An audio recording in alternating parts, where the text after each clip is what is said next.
Yo, what's up? Today we're going to talk about the German Browning 1928 Premium Light Machine Gun Squad. Yes, you heard right, it's a Browning machine gun in the hands of German forces that they captured from the Polish army. The history of the weapon itself is quite funny because after the Polish-Bolshevik War of 1920, where the Poles closely defeated the Soviets, they understood that they need some modern updated weaponry, especially mobile light machine guns. And in order to find a good model, they opened up a competition, and the winner, unexpectedly for many, was the American Browning design. And after lots of hassle, they started producing it under license with some modifications, among them standardizing the ammunition to the standard Mauser ammunition that the Germans also used, and that was widely and cheaply available throughout Europe, leading to the production of 14,000 of these Browning 1928s in Poland. With such high numbers produced, the Polish army gladly adopted this new machine gun as their standard LMG for all infantry forces and used it against Germany in 1939. But after quickly losing the beginning of World War II, the Poles were forced to give over their Brownings to the Germans, who, after having experienced the powerful punch of this machine gun themselves, were very delighted to start using this weapon in some of their own divisions.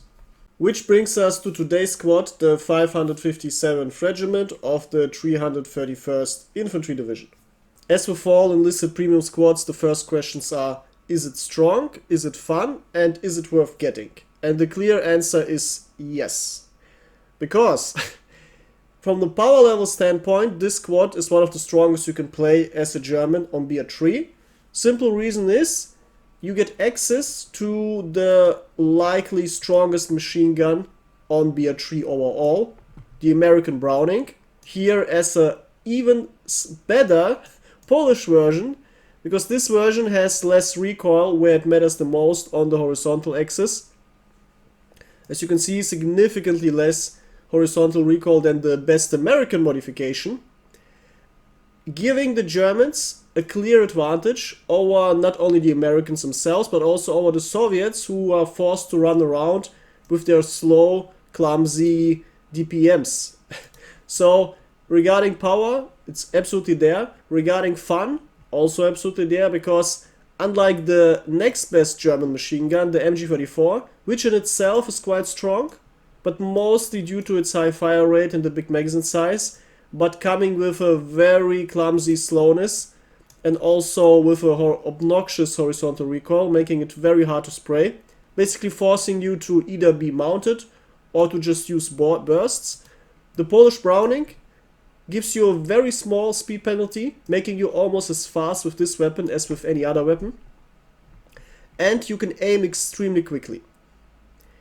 This means, unlike normal machine guns that force you to be slow, to be very tactical and forward thinking, you can just run around with this weapon and react quickly to every enemy and be the first one to land a hit on him. So this machine gun basically plays like a really strong SMG. It plays actually like a BR5 FG42 that you can play on BR3, since the stats are very similar, except for that you have even less recoil. So yeah, the fun is very much there. The squad has the usual utility of a premium squad, meaning you have engineers that are universal because they can build all the structures. Keep in mind, not just the machine gun nest, anti-tank gun, anti-air gun, but also a heavy machine gun nest, since you're a machine gun squad. And after 2 buffs that the squad received, because originally it came only with 4 machine gunners, after 2 buffs over the last year, it now has 2 additional slots, and these 2 additional slots are filled with 1 mandatory engineer, and then 1 slot that you can fill the way you want it. Per default, it's an anti-tank gunner. I strongly recommend to switch it over to engineer, because this way you really unlock the speed and power of the squad, since you don't really need the anti-tank gunner that much. Although you can give him a Panzerfaust 60, so that's quite strong in itself. But having 2 engineers means you can run around you can place a structure to build with your one engineer and then keep on running forward, and the other engineer will finish the structure. Of course, don't forget to click X on the structure so the other engineer gets the order to finish it. This way you're not forced to wait 10 seconds every time you want to build something. You can just click on the ground twice and then run to the next position, start fighting your enemies while your engineer is building. So this is really good.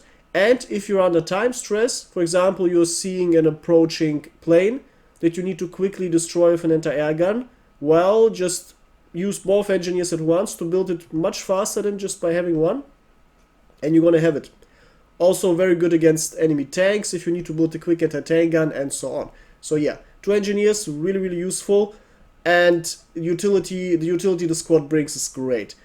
Keep in mind, if you have a squad like this with multiple engineers and all the structures available, you don't need to play a normal engineer squad in your lineup. So this squad basically fulfills 2 roles, an engineer squad and a machine gunner squad. It has the utility and the firepower, so you're basically saving 1 squad slot, giving you access to more different squads that you can play. On top of that, you also get the other premium squad advantages, like getting twice the experience, giving you much faster leveling if you want to progress through your research tree, and also more silver. And you can even increase this by putting a gold order soldier into the squad, because as you can see, right now you don't have any additional bonus, but if you put a German gold order soldier in your squad, you get the 20% experience bonus that gold order soldiers grant you. So very nice trick. In general, if you're quite new to the game, premium squads are really useful because due to their increased experience gain, they're gonna make it very easy and fast for you to grind for the tech tree. And you preferably want squads for these that you can play very early on. So having squads available that you can play in BR1, BR2 is usually great, since they are the ones you're gonna play right from the start. But preferably, you also want squads that keep their strength through higher BRs. And this is one of those squads, because the weapon itself is so good you can play it on BR5. In order to get footage for this video, I played only BR5 games because I was too lazy to change my setup that I built to make other types of videos. So yeah, I was constantly playing against BR5 equipped soldiers with their super strong Soviet and American weapons. But this Browning has basically the power level of a BR5 weapon, since due to its insane speed, you will always have an advantage over your enemy's machine guns. You don't have as much ammunition, yeah, but you're gonna have the first shots on the enemies. So even if they start killing you, you're gonna have 3 to 4 deaths on the enemy side first. So no matter what's going on, you will always come out ahead and trade favorably against your enemies.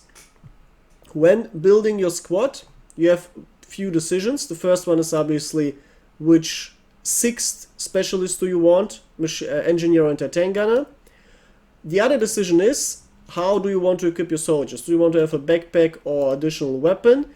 By default they come with a backpack.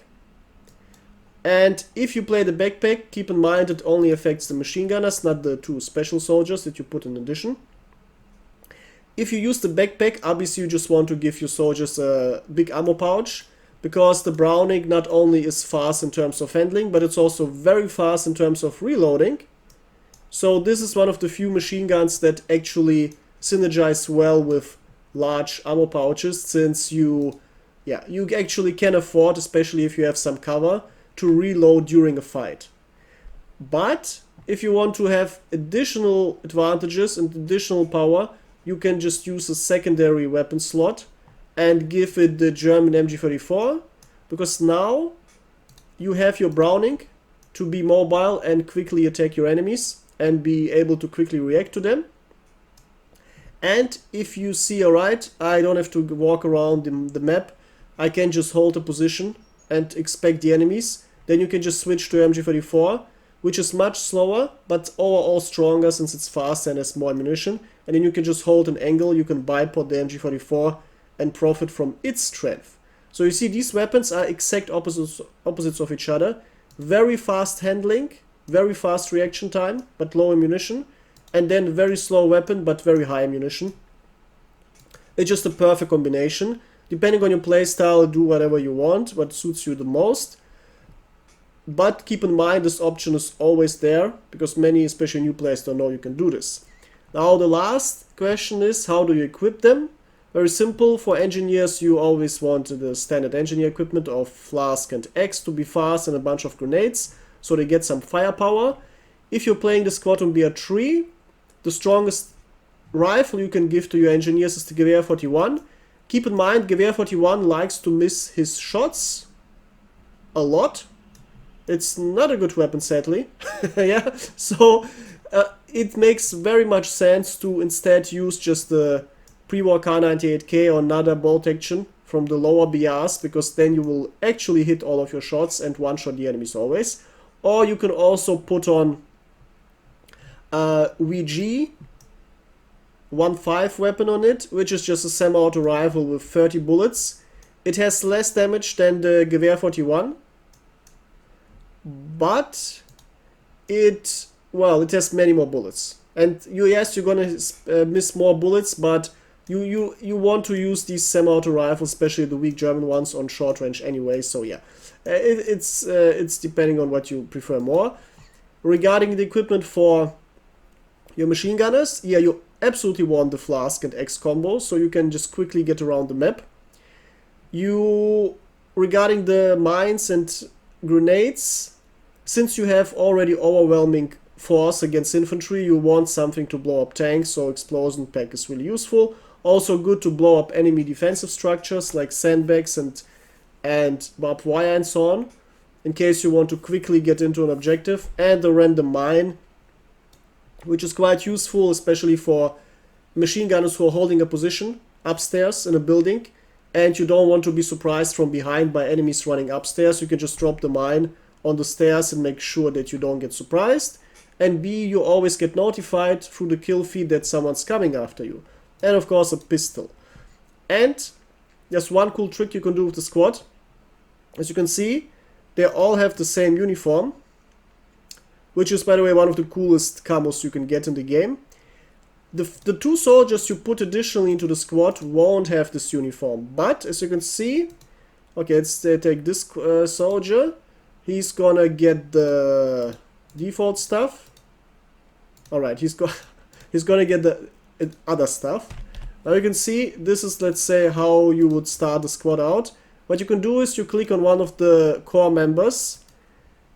I, for example, changed the helmet because this was the standard helmet. I gave him a darker helmet.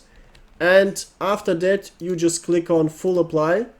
And then all of the soldiers in the squad, meaning these two, also get the uniforms. And you don't even have to pay for them. You get them for free. So yeah, really good, really useful, very fun to play, very strong.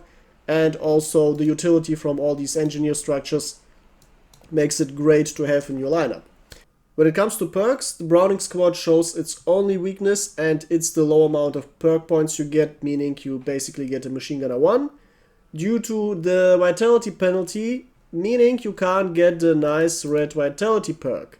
But this opens up some unusual combinations, because since you now have lots of free red points, you can put them into additional stamina. We're maxing out stamina and we're maxing out breath holding, meaning now we can spray the most precise bullets on the whole battlefield, and also we can put some into additional healing.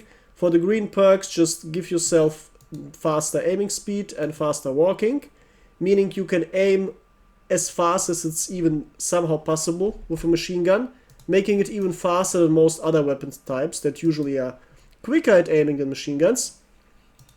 And for the yellow perks, I tried out different configurations also with horizontal recoil reduction, and I found out this is by far the best one, because if you max out vertical recoil, you're gonna have exactly 50% less, because you get 10 from the 20 yellow and 40 from here. Halving your vertical recoil, so effectively you will only have 17, making this weapon extremely easy to control. In most of the footage you see in the video, I didn't have this configuration. I had the bad configuration with horizontal, meaning my recoil was much worse than you will get it when you have this great configuration, and the rest just put into some filler perks and some additional survivability, which a little bit mitigates the problem of not having vitality. Last piece of advice, if you want to play the squad on higher BRs than its native BR3 environment, meaning BR4 and 5, don't forget to give your engineers great weapons, like the FG42s that they deserve on BR5. And here's a strong advantage if you're dual wielding, because on BR5 you can put the great German MG42-100 on the squad. And now you absolutely don't have to fear anything anymore, because this is basically an undefeatable machine gunner, because you have all the mobility from this weapon, you can quickly infiltrate areas, you can quickly shoot everyone down, and once you see what's going on and position yourself technically well, you just switch to the slow but absolutely insane and undefeatable MG42-100, and congratulations, now you have the perfect machine gunner in Enlisted. Alright, that's it. If you like this video or learned something, of course drop a like, and if you're new to the channel, of course subscribe and share this video with your Enlisted playing nerd friends, so more people get to see what cool and interesting stuff the game has to offer. Until next time, goodbye.